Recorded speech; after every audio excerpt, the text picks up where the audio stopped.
there's a big accident and the whole science team dies. And okay, what are we going to do now? Are we going to wait another year to train more people and then more humans end up dying as the sun dies? Or maybe the mission just fails because they can't do it in time. So how are they going to solve this problem? So everybody and Dr. Grace is like, I don't know, what are we going to do? This is terrible. What are we going to do? And then he looks up and everybody's staring at him. He's like, oh shit. Like, I guess I see what you think we should do. And of course, they ask him, and he thinks about it, and then he says, no, I don't believe that I'm the guy. I can't do it. I'm not brave. I will fail, and it can't be done. And then they drug him, and they put him on the ship, and they are asking him to lose his life, to give up his life to save the rest of the planet. He already knew that. He said no. I can't do it. They drugged him and then put him on board, and now he has to do it. So he's slowly remembering this as the movie goes on.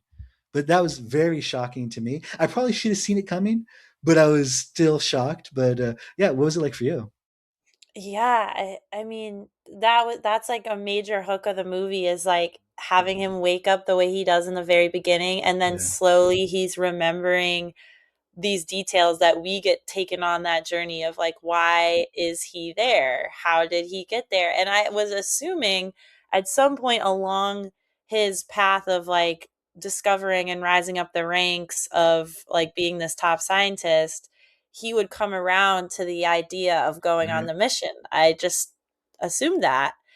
And I thought that when he was in the office with Ava, and saying like, "No, I'm not the guy," and there's a moment where she pauses, and you know she's about to like say something. I Right. thought she was going to be like say something brilliant that like switches, like changes his Yeah. mindset.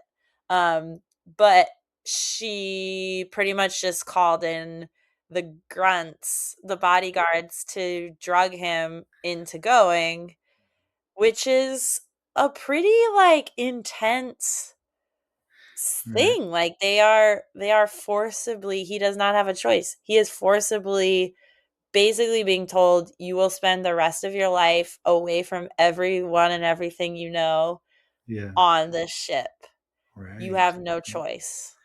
Right. Um and so that's like, yeah, that's just a really intense choice. I understand why they made it, but I was like, how is he like reckoning with this as he's remembering it? Right. He lost his autonomy. Right. Yeah, exactly. And then the a couple things that I think of that are similar in the real world.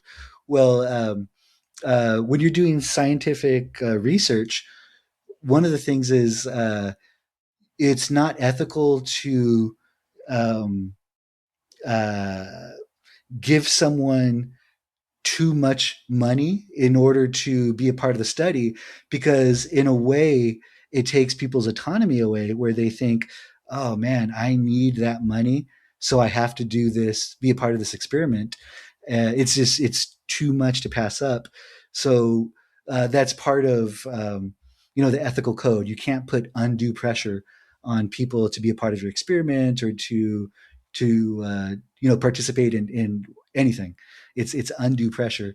So to ask somebody, hey, we need you to give up your life so that 7 billion people don't die, so that all life on Earth doesn't die. Well, I mean, you how can you actually say no? It's not That's not a fair question.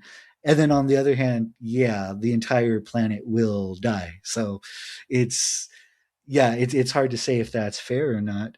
And the other thing is, we do, or at least in the past, we drafted people. We drafted young men, and they didn't have a choice, and they had to go fight in World War II or whatever else. Mhm. Um, so thankfully, I don't think there's a parallel in sport, or there could be that someone might not want to participate, but they're just very gifted and they need financial means out of whatever their situation is. So maybe they don't want to, but they that's their big opportunity.